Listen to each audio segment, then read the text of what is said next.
you obviously mentioned about how like you're just one of the guys. You're not a Doobie Brother per se. Right.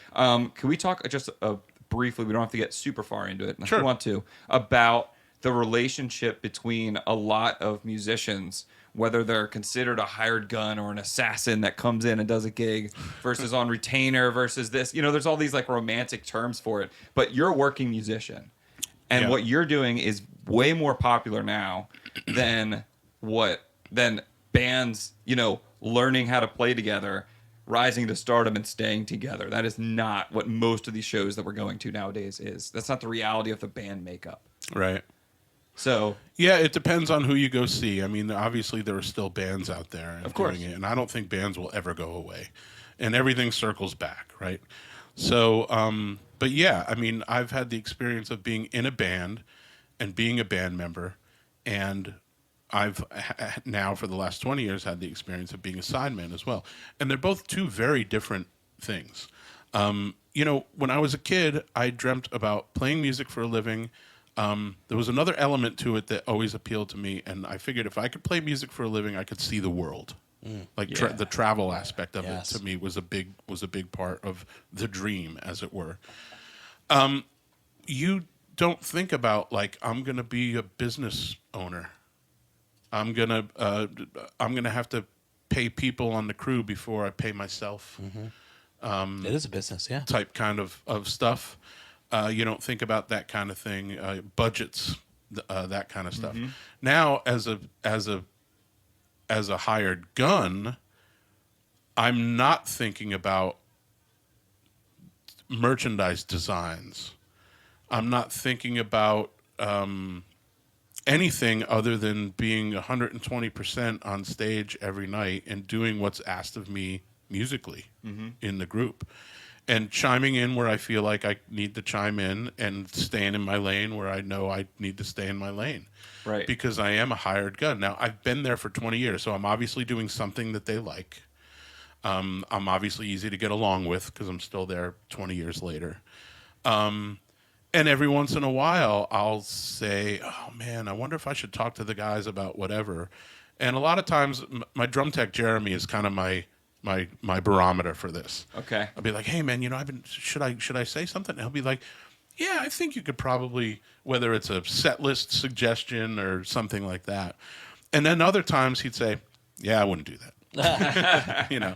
So That's great. It's nice to have someone like that. Yeah, To bounce those ideas off of. Yeah. And because as it's been longer that I've been there, sometimes it's a little bit harder to keep my mouth shut about some things. But you have to remember what it is you're there for, and that's what I am there for. I'm there to play the drums, to play that music, to do my job within that musical realm, and also to represent sort of the company, as it were, as a human being. Don't trash the hotel room. Don't be rude to the hotel staff or whatever, Yeah. which I never understood any of that stuff anyway. I did throw a lamp across the hotel room once. I'm sure you had a good reason. When I was in vertical. Yeah.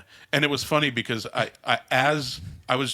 something was going on in my life and I was ticked There you off go. and I needed an outlet. Yeah. And I was at the desk and there was a lamp on the desk and I grabbed it and I tossed it.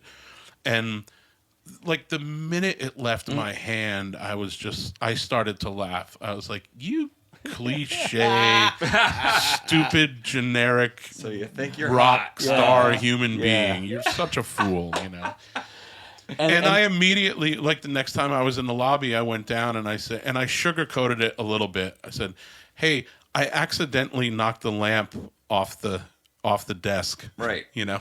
I I accidentally knocked the lamp 5-6 feet from where it was off It the accidentally desk. shattered over there in the corner. If you need, me Yeah, to. of course. Oh no, we have a bunch of those in store.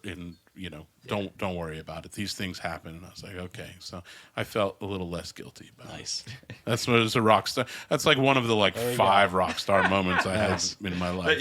That you clearly don't still feel guilty about at all. Yeah. Yeah. But I would never think about doing that Yeah. on this gig because I don't want something to get back to my guys like, hey, I heard you like berated the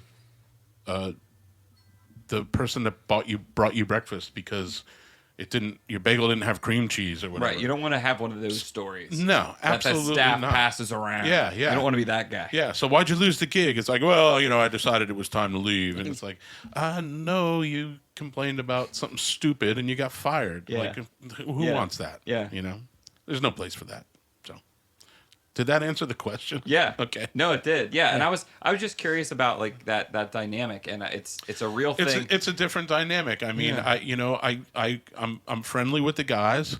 Get the occasional Christmas card for whoever's. I mean, I don't know who's still doing Christmas cards, but and we talk on the bus about different things and all that other kind of stuff. But at the end of the day, I'm an employee for a company.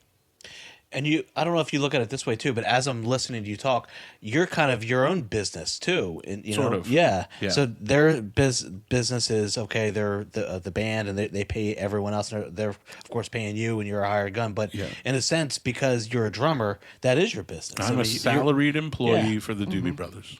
Yep. Yeah, that's how it works. Yeah. So, and it's up to me if I want to change that to negotiate with them and all that other stuff.